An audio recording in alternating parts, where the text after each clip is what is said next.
Welcome back, everyone, to Collie Greens and Nerdy Things, your one stop shop for all things nerdy. This week, we're picking back up with Daredevil Born Again, episode 4.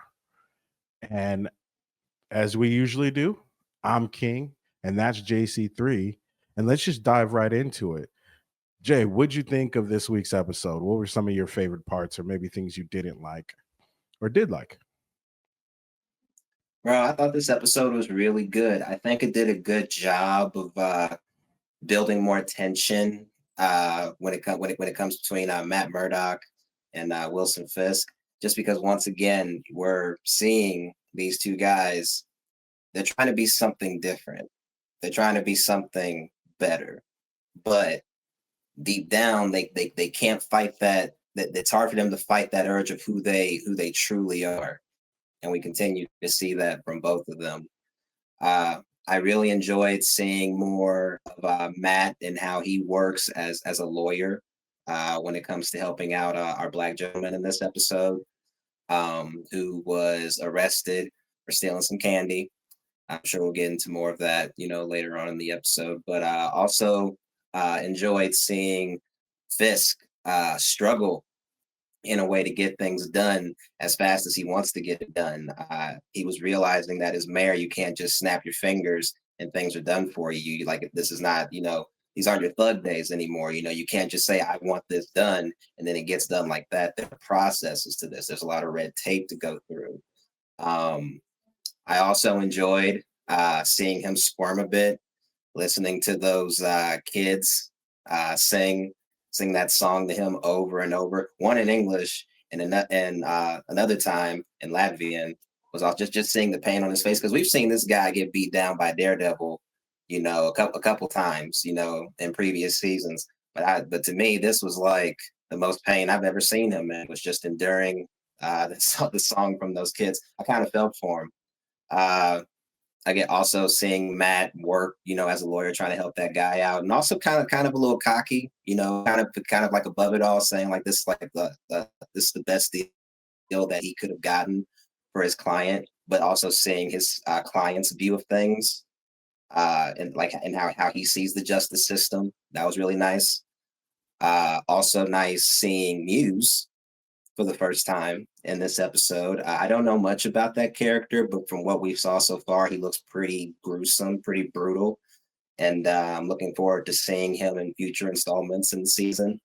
And of course, we've been building up to this for a little bit, but we finally, finally saw my boy John Bernthal reprise his role as the Punisher. In my opinion, the best Punisher that we've ever gotten.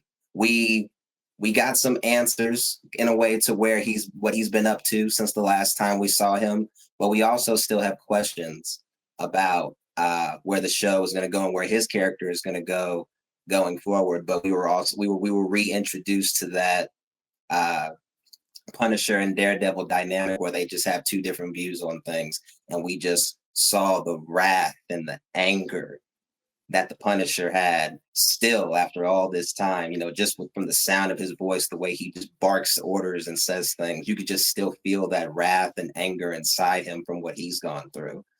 And just seeing how he was able to bring that in a way that anger out of Matt, like the way that nobody else could, just gave us a beautiful scene, like just one of the best scenes we've probably ever seen in Marvel television, just between two guys trying to work out grief in their own way. It was so powerful and amazing. That was definitely my best part of the whole episode, was just seeing those two talk, like, straight up, man. But like, what about you? What did you think of this episode? Well, man, actually, I wanted to piggyback on some of the things you said, man. One, the elephant in the room. We finally got John Bernthal in as Punisher. Frank Castle is back. And I would 100% agree with you that John Bernthal is the de facto Punisher. I don't accept any other Punishers after seeing John Bernthal. The scene between them was, I mean, incredible, dude. They had this real, like, heavy dynamic, of course, knowing each other, right? And having animosity, but respect for each other. and to see them Yeah. kind of, John is trying to get him to understand that being Daredevil, the way that he does it isn't efficient. You can't believe in the system if the system is broken. And don't come to Right. me as the Punisher and ask me to do things your way when you know that things will never get done. And that seemed to be a Right. theme of this episode because, as you mentioned, Fisk had a really hard time trying to get things done because he didn't understand how the rule of law actually worked, how things worked. And I think we kind of see that in Matt Murdock as well, where he thinks the Yeah. system is one thing and the actuality of how the system works is another. And Fisk wants these things done right away, and he can't. That's not the way the system works. You're a gangster and you're used to getting things done the way you want to. But I mean, to see him kind of squirm and be upset and be like, well, then who we got to talk to then? And then who we got to talk to then? Being very upset about it was super interesting for that character. But seeing Daredevil and Punisher kind of have it out was that same duality. And then, as you had mentioned earlier, in this episode, we had a gentleman locked up. I forgot his name. We apologize for not remembering his name at the moment, but the brother who was in the cells. And again, it was a kind of anagram of telling um, Daredevil that things aren't as hunky dory as they might seem. You know what I mean? Things aren't as easy as they might seem. Yeah, you think I'm just going to get locked up, and the system's going to do its job and it's going to take me out. Well, the man has been getting locked up and trumped up, getting these trumped up charges. He got time for stealing some fiddle faddle, you know what I mean? Some cracker jacks, you know what I mean? That the Yeah, bro. dudes were eating in his face before they took him in. And the last That's time they right. brought him up on trumped up charges, he missed his date to get his food stamps. So he had no money to buy food or anything else. So of course he stole again. So it's this vicious cycle that even in real world for a lot of minority Americans, us being black Americans, we see that we see the system do this Yeah. in real life, and that was a reflection of what was happening in that scene and in uh that man's world. And you're right, Daredevil was kind of, overconfident, almost a little snooty to the fact that he said, well, you gotta, this is the best deal you're gonna get. Well, is it though? Because if I had money, I would get a better deal. And what's the difference Right. between me and these other people? Money and my skin color. That's how I got a raw deal out of it. So Yeah. I thought that was super powerful, and it added to that duality of them not understanding um what the system that they're trying to play ball in, how the rules work, and what happens in that system.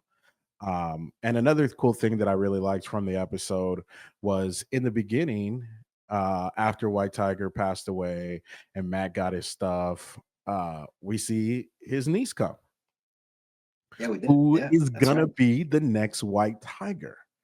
And we get Yep. to see her before. We're getting to see a glimpse of her origin story of becoming the White Tiger that we'll see later on. And maybe Mm. that'll be something we can get Young Avengers. So I think that was going to be my next question. With what we have so far, let's play theory crafting. What do you think might happen the next episode or going forward in the MCU? In the next episode, I think and slash hope, I hope that we get some more Daredevil. If anything, that's probably probably the only negative I would say so far with the season is we haven't had much of him other than what we got in the premiere episode. But at the same time, I understand that because the whole crux of this story right now in this season is he's trying not to be Daredevil. I just miss my guy. I miss him with the Billy Clubs. You know what I mean? But we did get a taste of that at the end of this episode here. So I'm glad we got that, and we also had a lineup of all the Daredevil helmets that he's had over the years. So with that, I hope that we do get more Daredevil. I hope he kind of gets back into that role because like the Punisher said, like I don't think you came here, to ask me something. I think you came here for my permission, to go out and do what you really want to do. So I hope that he just listens to that inner feeling. I think they kind of hinted at that at the end of this episode. As regards to the future of Marvel, that's a tough one, man. Just because, especially at least when it comes to these ground level characters, because Daredevil's a ground level character along with the Punisher. So right now, currently, we don't know what how they'll tie into the overall grand scheme of what's happening in this big multiverse that we have going on right now. I'm sure. I think I've heard that the Punisher is going to get his own special presentation, which will be nice, kind of like Werewolf by Night. So it'll be nice to have like maybe an hour and a half long special with him. Like I'm sure that'll be amazing. As far as the street level characters go, I would love to see them bring back Jessica Jones. I would love to see them bring back Luke Cage. And you know what? I'll even be okay with them bringing back Iron Fist. And kind of trying to do another version of the Defenders, a better version for that matter, and build up this street level team and see if they can, even help out the Avengers or the Young Avengers and more threats that come down the line.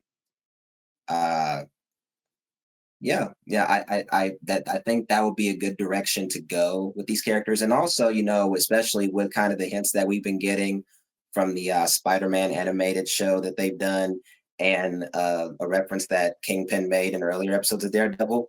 Oh, maybe we get a Spider-Man cameo. Maybe we get Daredevil and Spider-Man working live action together. You know, I would really love to see that as a fan as well. But that would be my take on where I think we can go in the future of Marvel. What do you think?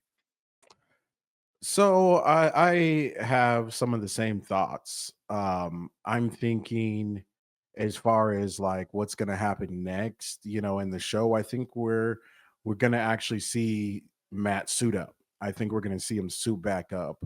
I think that something in the next couple of episodes, mainly Muse, uh, will do something that is going to cause him to really have to get back in the suit.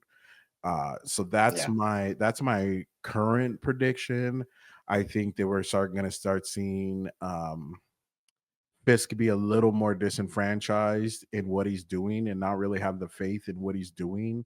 Kind of finding that being a mayor is not working out to be the way he thought it would be.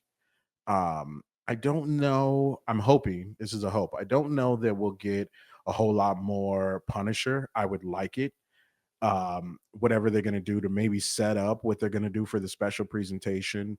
He had said a couple of days ago that the special presentation was going to be more true to the comics than anything else has ever. So that was a statement from John Bernthal. So I'm excited to see what they're gonna do.